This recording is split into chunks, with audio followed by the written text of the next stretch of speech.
Ladies and gentlemen, distinguished guests, ambassadors, friends I haven't seen for years. It's a great pleasure, great honor for me to be here this morning with all of you, to be for the first time in the Woodrow Wilson Center, and to have the honor to make this lecture. I must say that I am a diligent follower of the titles of the lecture, and when I got the first letter to come here, it was called the Freedom Lecture.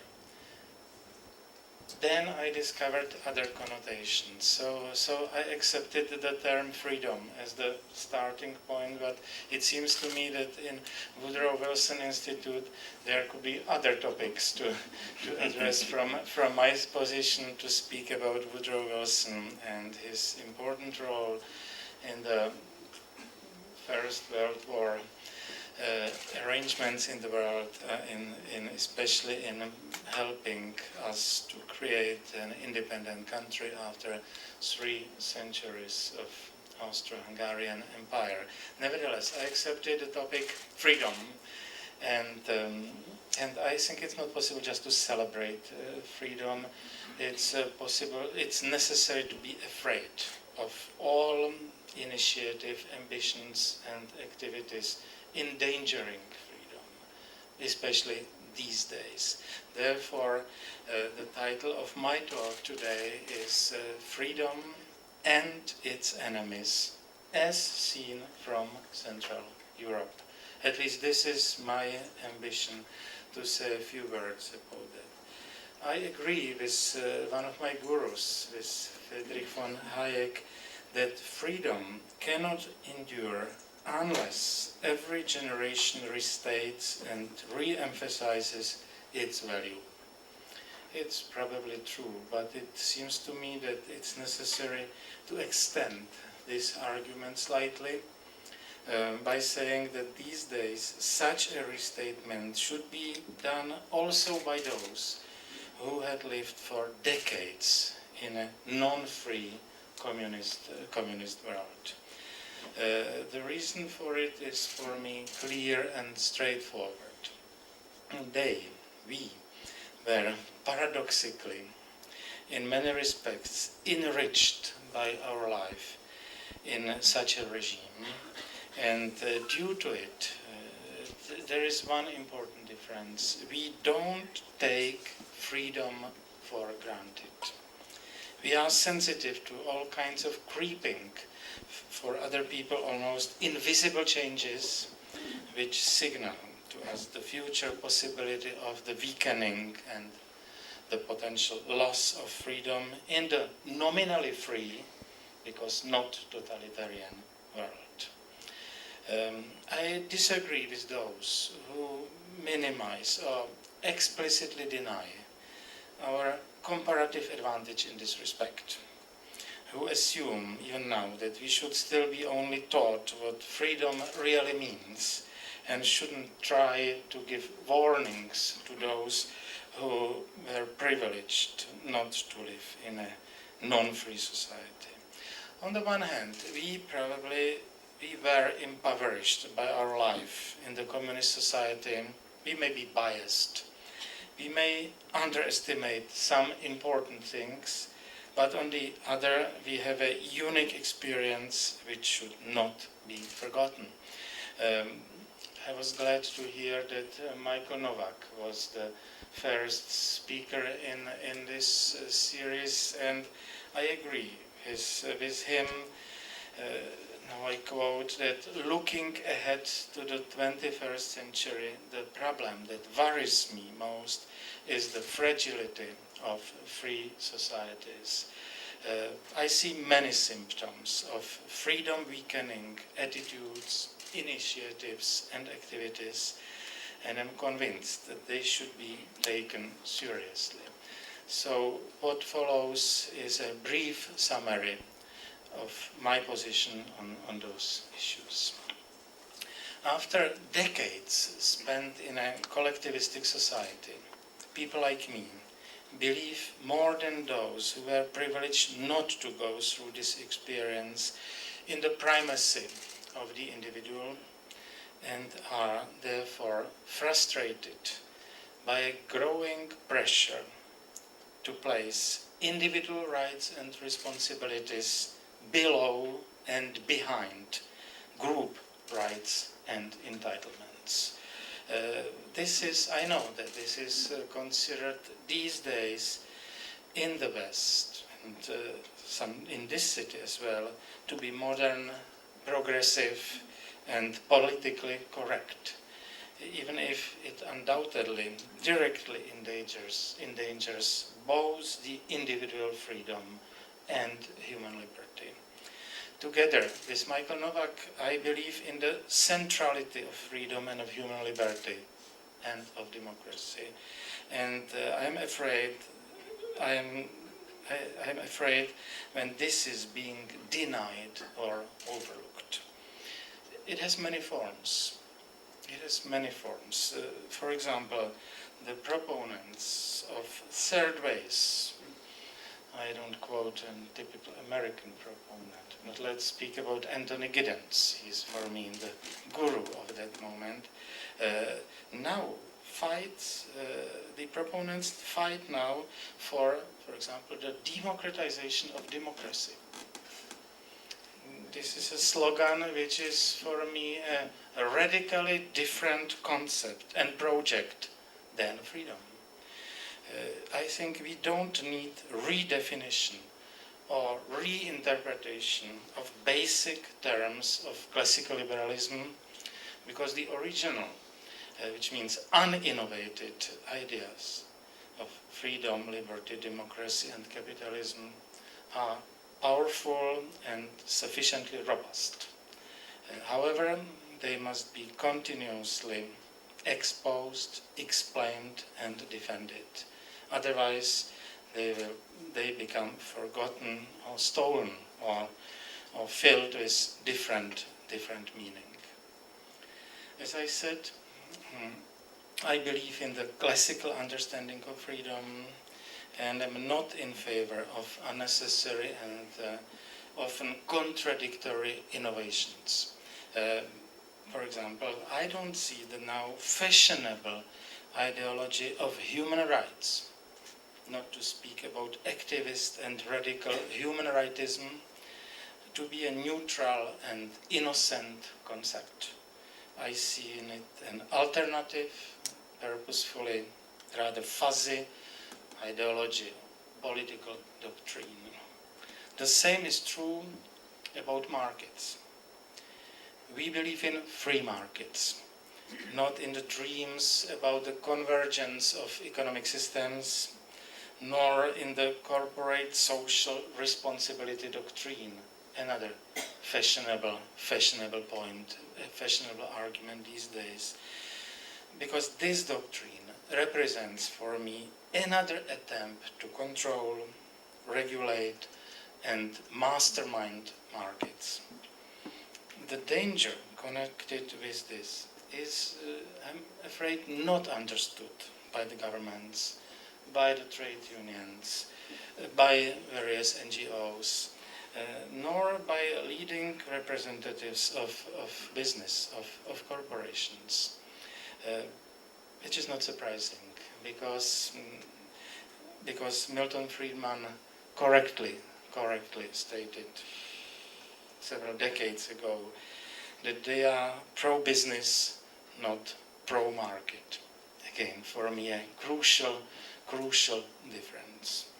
Our experience, and that's again the comparative advantage of Central and Eastern Europe, our experience with central planning and state ownership warns us against putting social responsibility before economic rationality, warns us against misunderstandings of the philosophical and systemic implications of the economic science.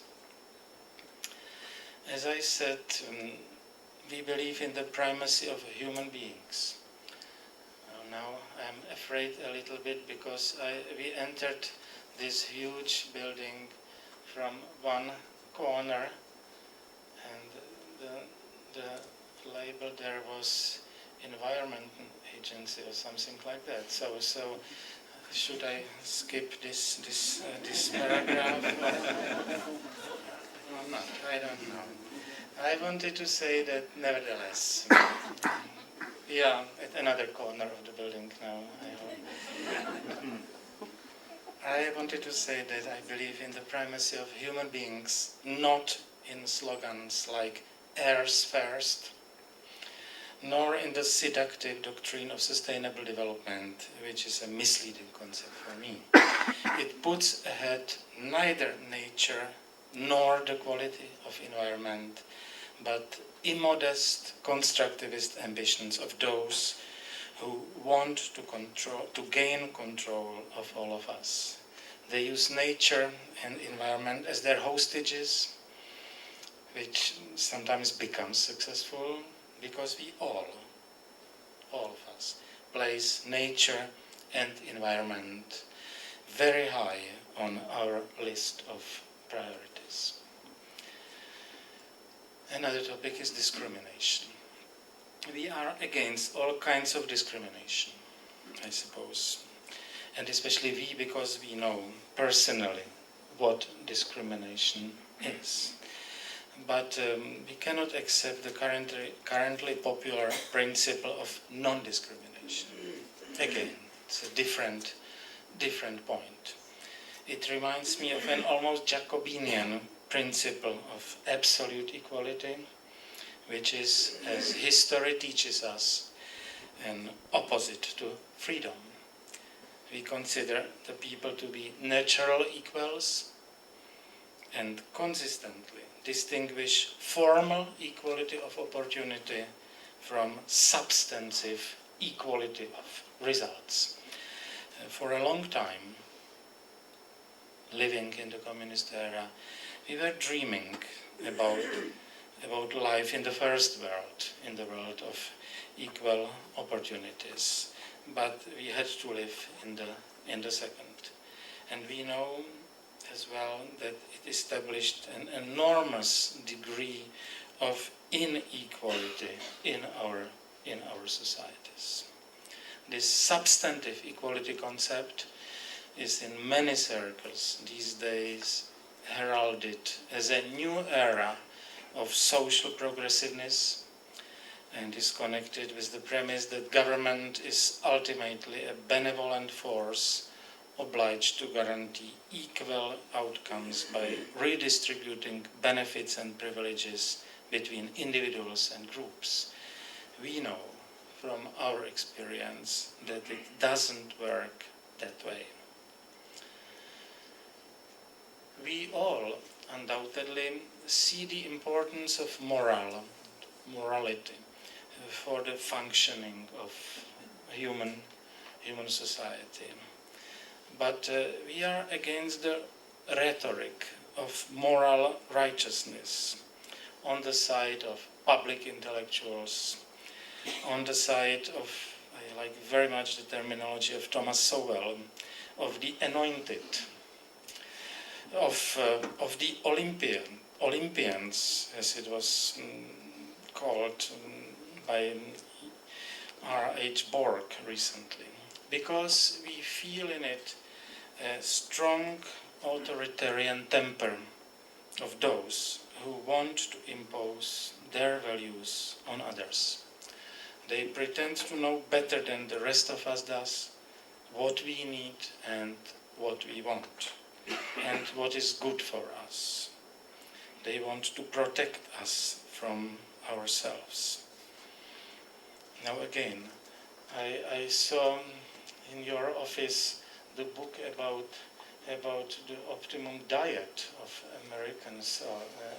So I'm again not sure whether I'm not making a wrong point here. But I have here a quotation from Antonio Martino.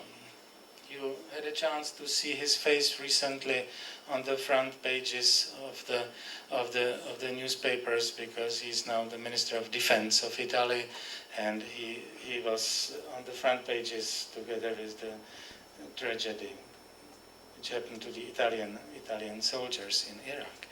So Antonio Martino said in 1996 at a meeting in Vienna, "We are heading toward a society," which I like very much, "where pedestrians will be required to have a license, obesity will be illegal, and what we are allowed to eat will be determined by the National Dieting Board." I don't take these words as a science fiction. I have to ask for a copy of your booklet here. I see them already around. But I must say that we don't want to be protected from ourselves. For us, at the heart of liberty is the right to define one's own concept of existence, of meaning, of the universe, and of the mystery of human life. Just to mention other dangers for me, as I see them. Another danger comes from judicial activism, which leads to an usurpation by judges of powers rightly belonging in a democracy to the political branches of the government. This issue relates to the topic of judicial accountability, of judicial activism or judicial restraint, of individual and group freedoms, and so on. I feel very strongly that judicial activism, when it undermines parliamentary intent in a parliamentary democracy, is necessarily anti-democratic, since it elevates the judiciary to the role of political actor capable of usurping the political process.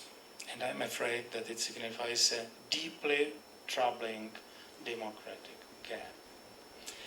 It seems to me as well that we are witnesses of the crowding out of standard democratic methods by alternative political procedures based on communitarism, NGOism, corporativism, and so on. I came here just from the meeting with the managing director of the IMF. So it is called in the IMS circles, it is, and the economists use it, we call them the Gresham's law. And I think that the Gresham's law is valid here, not less than in the sphere of money and currency, when it was 400 years ago discovered.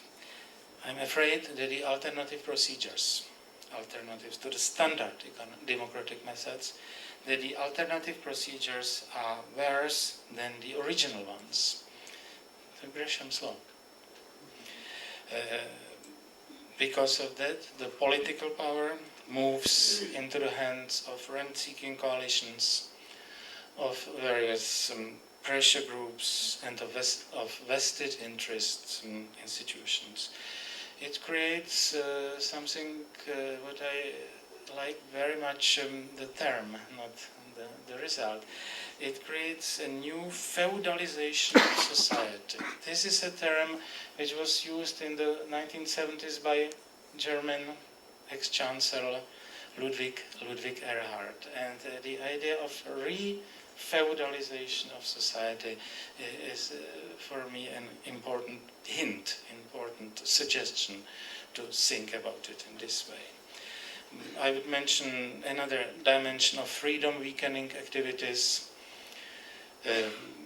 I see them in attempts to suppress the role of national states and to internationalize issues.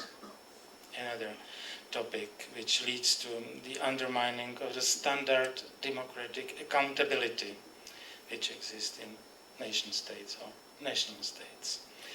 But I will not develop that point. It It will certainly be possible to expand this list of un- or anti-democratic attitudes, but the real danger is in their synergy. It is made possible by the activities of a very wide coalition of people, and I think we should pay attention to their motives, why they are suggesting that, why they are doing that. I see three basic groups of causes, motives. They are based on ideas on the one hand, on interests on the other, and on fears as a third group. So to the first group, as regard ideas. It seems to me the main influence has the belief in the market failure doctrine, accompanied by the presumption that politically organized correction for market failures would work perfectly. This is what all kinds of socialists repeat again and again. It is, however, wrong. As James Buchanan puts it, the market failures are set against an idealized politics, which is methodologically and incorrect comparison. Another main problem is the idealist theory of the state, which has been in the past decades successfully criticized by many thinkers, especially by the public choice school of Buchanan and Tallock, but it is still with us. Even such a serious analysis of the behavior of persons acting politically, voters, politicians, bureaucrats, has not succeeded in rejecting the romantic methodology of the state and of the motivations and possibilities of politicians and their bureaucrats. I agree with Buchanan that the public is now more critical about politics and politicians, more cynical about the motivation of political action, and less naive in thinking that political nostrums offer easy solutions to social problems than half a century ago. This is a change, but the old dreams are still there. Even the failure of socialism, the collapse of communism, didn't bring about a collapse and disappearance of this set of ideas. The Hayekian fatal conceit remains to govern the world of ideas and brings a lot of people into the camp of statism.